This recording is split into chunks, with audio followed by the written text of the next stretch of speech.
ഈ മസാല ഷവായ കഴിക്കാൻ വേണ്ടി മാത്രമായിട്ട് കറക്റ്റ് 99 കിലോമീറ്റർ ദൂരം യാത്ര ചെയ്തിട്ട് വന്നതാണ് ഈട. ഭയങ്കര സോഫ്റ്റാണ് ഇവിടുത്തെ ചിക്കൻ ഷവായ. ഒരു ഫുൾ മസാല ഷവായ തന്നെ ഓർഡർ ചെയ്തിട്ടുണ്ടേ. അത് 4 പീസാക്കിയിട്ട് ആ മഞ്ഞ പ്ലേറ്റിൽ വെച്ചതിന് ശേഷം അതിൻ്റെ മേലെ ഇതാ മസാല ഇങ്ങനെ വാരി കോരി ഒഴിക്കും. എന്തൊരു സോഫ്റ്റാണെന്നറിയോ ഇവിടുത്തെ ഈ ചിക്കൻ ഷവായ. അതാ മസാലേൻ്റെ കൂടെ കൂട്ടി കഴിക്കാനുണ്ടല്ലോ. ഓഫ് എൻ്റെ അമ്മോ!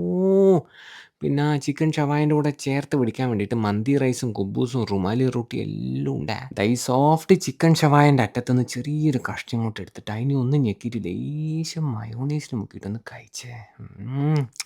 ഇതതേ ചിക്കൻ്റെ തന്നെ തൈ പീസാ. ചെറുതായിട്ട് കുത്തില്ല ആ മസാലേൻ്റെ ഫ്ലേവറിലുണ്ടല്ലേ അത് ആ ചിക്കൻ്റെ അങ്ങ് ഉള്ളിലോട്ട് വരെ ഇറങ്ങിയിട്ടുണ്ട് കേട്ടോ. ഇത് കഴിക്കാൻ തുടങ്ങിയാലുണ്ടല്ലോ നിർത്താൻ തോന്നൂല, നിൽക്കാണ്ട് കഴിച്ചു പോവും. അതാന്നൊരു ഇടങ്ങാറ്. അപ്പോൾ ഈ സ്പോട്ട് കോഴിക്കോട് ബീച്ചിൽ കുറ്റിച്ചിറ ബിരിയാണി സെൻറ്ററിൻ്റെ അടുത്തുള്ള കാലിക്കറ്റ് കഫ്റ്റീരിയ. അപ്പോൾ ശരിയേ.